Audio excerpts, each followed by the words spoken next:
दी banking Guru YouTube channel में आपका स्वागत है। मैं S K Bhatia, recently retired from State Bank of India as deputy general manager. हमारे बैंकिंग गुरु चैनल का ऑब्जेक्टिव है कि फाइनेंशियल्स और बैंकिंग रिलेटेड मैटर्स पे हम बड़े ही सिंपल तरीके से आम जनता के लिए प्रोग्राम, छोटे छोटे प्रोग्राम बना के आपको बता सकें।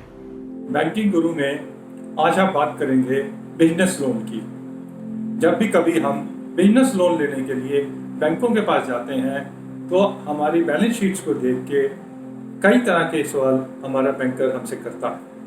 अगर तो हमारी प्रपोजल बड़ी प्रपोजल है, से 1 करोड़ से ऊपर की प्रपोजल है, तो डेफिनेटली हम किसी चार्टर्ड अकाउंटेंट के थ्रू जाते हैं और बैंक के जो क्वेश्चंस रहते हैं उनके आंसर्स हमारे चार्टर्ड अकाउंटेंट हमसे कंसल्ट करके बैंकों को दे देते हैं। लेकिन कई बार हमारी इतनी रिक्वायरमेंट नहीं होती और हम चार्टर्ड अकाउंटेंट को भी एंगेज नहीं करते, हम खुद ही अपनी बैलेंस शीट अगर बनाते हैं तो कई तरह के क्वेश्चंस जो बैंक हमसे पूछते हैं, कई तरह की रेशियोज के बारे में जो बैंक हमसे पूछते हैं, हम उनका जवाब देने में असमर्थ होते हैं या हमें समझ नहीं आती कि ये बैंक्स हमसे ये क्वेश्चंस क्यों पूछ रहे हैं या इस रेशियो के बारे में हमसे क्यों पूछ रहे हैं। तो आज की हम इस वीडियो में हम ये कोशिश करेंगे कि जो रेशियोज, डिफरेंट तरह की रेशियोज हैं जिसके क्वेश्चंस हमारी बिजनेस लोन प्रपोजल पे बैंक्स हमसे पूछते हैं, तो उनका पर्पस क्या होता है, हम उन रेशियोज को बैंक की रिक्वायरमेंट के हिसाब से पूरा कैसे कर सकते हैं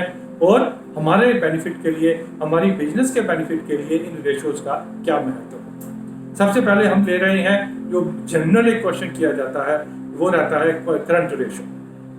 अब हमसे कहा जाता है कि आपकी करंट रेशो एडवर्स है या आपकी करंट रेशो हाई है। अब इसका क्या मतलब है, हमें कई बार समझ नहीं आता। करंट रेशो का सबसे पहले एक डेफिनेशन को हम लेके चलते हैं। करंट रेशो का मतलब है करंट एसेट्स और करंट लायबिलिटीज की रेशो जो रहती है उसे हम करंट रेशो कहते हैं। अब बैलेंस शीट में करंट एसेट्स और करंट लायबिलिटीज हम खुद भी देख सकते हैं हमारी बैलेंस शीट में क्या है।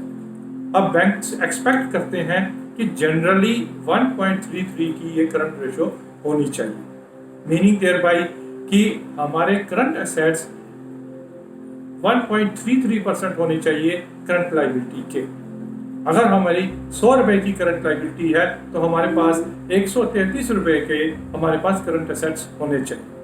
ऑब्जेक्टिव क्या रहता है कि इन केस ऑफ डिस्ट्रेस हम अपने करंट लायबिलिटीज अपनी पे कर सकें और ये माना जाता है कि अगर हमारे पास 133 रुपए के करंट एसेट्स हैं तो उनको जब हम सेल करने जाएंगे तो कम से कम 100 रुपीज़ हमें उसमें से मिल जाएंगे और हम अपनी करंट एसेट्स के थ्रू अपनी करंट लायबिलिटीज को हम पूरा कर पाएंगे। कई बारी कईयों की करंट रेशो बहुत ज़्यादा होती है, से करंट रेशो 2:1 आ गई उनकी बैलेंस शीट में। इसका क्या मतलब है कि करंट एसेट्स दुगने हैं करंट लायबिलिटीज के। अब ये भी सिनारियो बहुत अच्छा नहीं होता कि हमारी जो करंट लायबिलिटीज की रेशो में करंट एसेट्स हमने बहुत ज़्यादा क्रिएट किए हुए हैं जो कि इतने नहीं होने चाहिए। हमारा आइडियल जो रेशो है वो 1.33 की लेके चलें तो रेशो करंट एसेट्स और करंट लायबिलिटीज की चलती है। करंट लायबिलिटीज अगर माने कि क्या है तो जनरली हमारे जो क्रेडिटर्स रहते हैं जिनसे हम उधारी पे हम सामान लेके आते हैं वो करंट लायबिलिटीज में आते हैं, या अगर हमने कुछ लोन ले रखे हैं उनकी 1 साल की जो इंस्टॉलमेंट रहती है वो भी करंट लायबिलिटीज की कैटेगरी में आती है। अब दूसरा क्वेश्चन कई बार किया जाता है बैंकर्स से हमारी प्रपोजल को, बिजनेस प्रपोजल को देख के कि हमारी डेट इक्विटी रेशो ठीक नहीं है। अब ये डेट इक्विटी रेशो क्या है ये भी समझना हमारे लिए जरूरी है। डेट इक्विटी का मतलब है कि हमने अपनी जो बैलेंस शीट है, हमने जो अपनी बिजनेस है उसको फाइनेंस करने के लिए बाहर का कितना डेट ले रखा है, बाहर से कितना पैसा लगा रखा है और हमारा अपना कितना पैसा लगा हुआ है। हमारा अपना पैसा मतलब इक्विटी, आउटसाइड बोरोइंग मतलब डेट, इन दोनों की रेशो को डेट इक्विटी रेशो कहते हैं। अब जनरली बैंकर ये एक्सपेक्ट करते हैं कि डेट इक्विटी रेशो जो है ये 75-25% की रेशो में होना चाहिए, कि 75% डेट और 25% इक्विटी होना चाहिए, उससे बेटर ही होना चाहिए।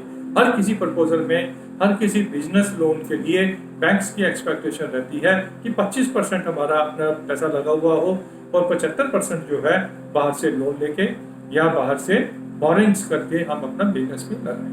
ऑब्जेक्टिव क्या रहता है डेट इक्विटी रेशो को इस रेशो में रखने का कि अगर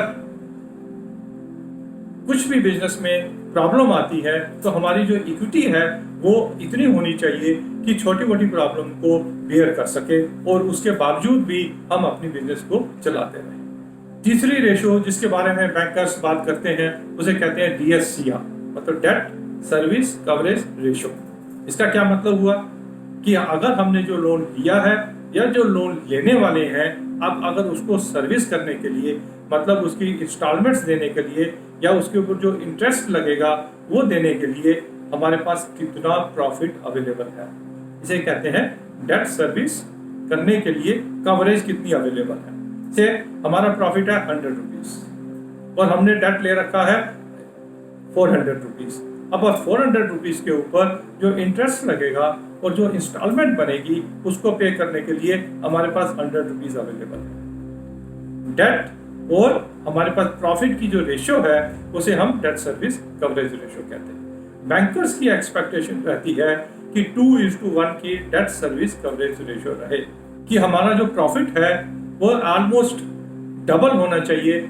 हमारा जो इंटरेस्ट और प्रिंसिपल की एक इंस्टॉलमेंट बनती है, हमारा प्रॉफिट ऑलमोस्ट उससे डबल होना चाहिए, ताकि जब कभी बिजनेस में लॉसेस हो या बिजनेस थोड़ा वॉलेटिलिटी आए तो उस समय भी बैंकर अपनी इंस्टॉलमेंट और बैंकर अपने लोन के ऊपर इंटरेस्ट अपना ले सके। एक और रेशियो जिसके ऊपर बैंकर्स बात करते हैं वो है assets turnover ratio, meaning thereby कि हमारे टोटल एसेट्स को हम कितनी बारी रोटेट करके अब उसको सेल्स में कन्वर्ट कर पा रहे हैं। से अगर हमारे एसेट्स टोटल एसेट्स जो है 100 रुपीज के हैं और अगर हमारी सेल्स 500 रुपीज है एक साल में, इसका मतलब ये हुआ कि हम इसको अपने एसेट्स को 5 टाइम रोटेट करके अपनी सेल्स कर पा रहे हैं। ये डिपेंड करता है बिजनेस टू बिजनेस कि ये रेशो हमारी कितनी होनी चाहिए।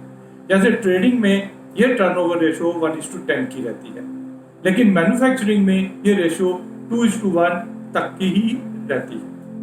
एक और रेशो जिसके ऊपर बैंकर्स हमसे बात करते हैं वो है रिटर्न ऑन इन्वेस्टमेंट, कि हमने अपना पैसा कितना लगाया है और हमें इनकम कितनी हो रही है। ये किसी भी बिजनेस की वायबिलिटी को दर्शाता है। रिटर्न ऑन इन्वेस्टमेंट मतलब नेट इनकम को अगर हम अपनी ओन इक्विटी के साथ डिवाइड करेंगे तो ROI हमारा निकल आता है। ये भी ROI भी डिफरेंट बिजनेस के ऊपर डिफरेंट रहता है, पर इसके लिए भी बैंकर्स जो है इंसिस्ट करते हैं कि हमारी रीजनेबल ROI होनी चाहिए। एक और ratio bankers point of view से जिसे हम टर्नओवर रेशो कहते हैं, हमारी जो सेल्स और रिसीवेबल्स की रेशो है हम उसे टर्नओवर रेशो कहते हैं। मीनिंग देयर बाई कि हमारे टोटल सेल्स में हमारे जो रिसीवेबल्स हैं वो कितने हैं। से हमने सेल्स तो किया 100 रुपीज और अगर हमारे रिसीवेबल जिसे हम सन्डी डेटर्स कहते हैं, जिससे हमने पैसे लेने हैं वो भी हमारे 100 रुपीज के हैं, मतलब कि हमने जितनी सेल की सब क्रेडिट पे की। ये एक बड़ा रिस्की सिनेरियो है। या अगर हमारी सेल 100 रुपीज है और हमारे रिसीवेबल 10 रुपीज है, मीनिंग देयर बाई कि हमने अपने सेल्स का 90 रुपीज हमने रिकवर कर लिए और सिर्फ 10 रुपया जो है हमारा सन्डी डेटर्स में पड़ा हुआ है, which is a very healthy scenario. इन्हीं सभी रेशियोज को देखते हुए बैंकर जो है हमारी जो बिजनेस प्रपोजल है उसको जज करता है, उसको असेस करता है, उसको एनालाइज करता है। तो इन्हीं रेशियोज को अगर हम अच्छी तरह समझते हैं तो हम इनको इम्प्रूव भी कर सकते हैं। जैसे डेट इक्विटी रेशियो है, अगर उसको इम्प्रूव करना है तो या तो हमें डेट कम करना पड़ेगा या अपनी इक्विटी बढ़ानी पड़ेगी। अब टर्नओवर रेशियो है, अगर ये एडवर्स है तो हमें अपने रिसीवर्स की जो रिकवरी का मैकेनिज्म है उसको बढ़ाना पड़ेगा, उसको इम्प्रूव करना पड़ेगा। सिमिलरली अगर करंट रेशियो एडवर्स है तो हमें उसको बैलेंस करने के लिए या तो अपनी करंट लायबिलिटीज को रिड्यूस करना पड़ेगा या अपने करंट एसेट्स को कंट्रोल करना पड़ेगा।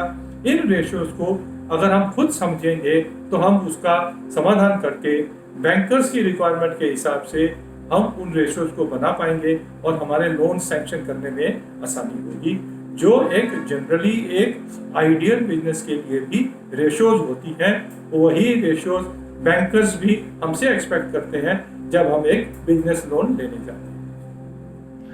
Thank you very much for watching this video. अगर आपको ये वीडियो अच्छा लगा तो हमारे इस चैनल को सब्सक्राइब कीजिए और अपनी फीडबैक भी हमें दीजिए अपने कमेंट्स के ज़रिए, ताकि हम फ्यूचर में अच्छे प्रोग्राम आपको दे सकें। और हमें यह भी बताइए कि किन टॉपिक्स के ऊपर आप ऐसे वीडियोस देखना चाहते हैं। धन्यवाद।